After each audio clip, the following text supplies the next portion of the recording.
But what does it mean for various municipalities, including here in Toronto? Mayor John Tory joins me now. Good morning to you, Mayor Tory. Good morning, Mel.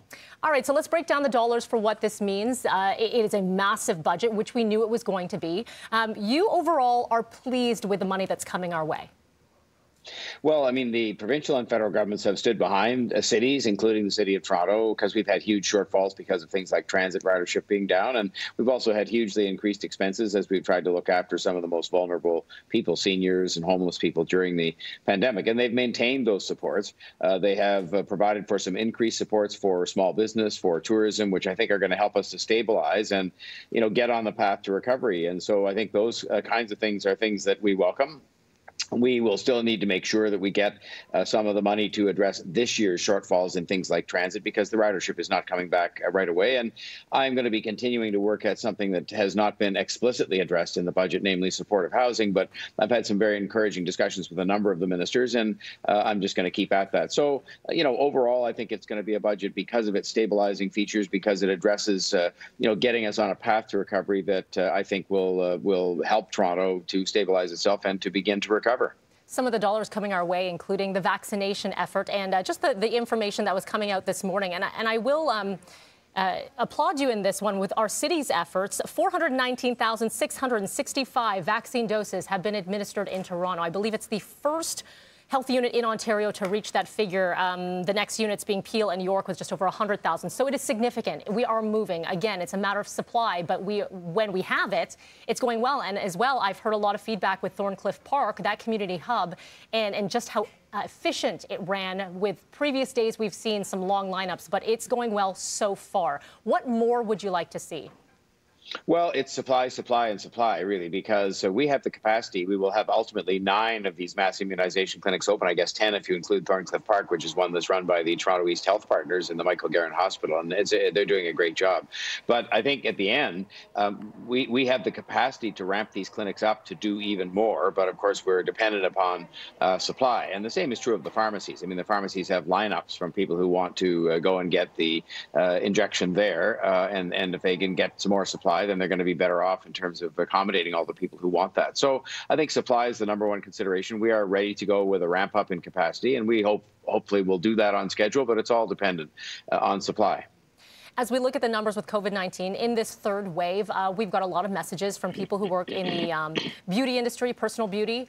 We had someone on who owns a hair salon in Toronto. I know we asked you about this last week. And so now that we are in this modified gray, what are the conversations like in potentially moving forward with opening up any of those who have been left out of the plan so far? Well, I mean, there are discussions that are happening, but I will say that they're cautious because in the end, the numbers are not good. I mean, the numbers continue to be reason for great caution, to use that very word that you used. And I think that, I have to rely on the advice of the medical experts and with respect to personal services, businesses or anything else. But the discussions are ongoing. So I guess people should be encouraged by that. We don't just kind of close the book and then wait a month and decide to talk again. So we're talking about a number of areas in terms of recreation and fitness and personal services and a whole host of things. But the watchword, I think, is caution, that what we don't want to do is reopen too fast. And I know people would say it's painfully slow. Well, it's just being cautious to make sure we don't have either a massive third wave, as they're calling it, or that we have to go back even worse to another lockdown. So we're taking it cautiously, and that's what we will continue to do, because I think that's in the best interest of the economy, of people's health, and everything else.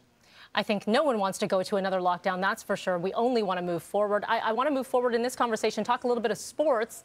Toronto Blue Jays, so Mark Shapiro, president and CEO, has said that Jays players looking to be vaccinated by May, and that's going to be same going for a lot of the American players in different leagues. Does that mean anything? Have there been conversations with bringing the team back home and playing here at Rogers Centre?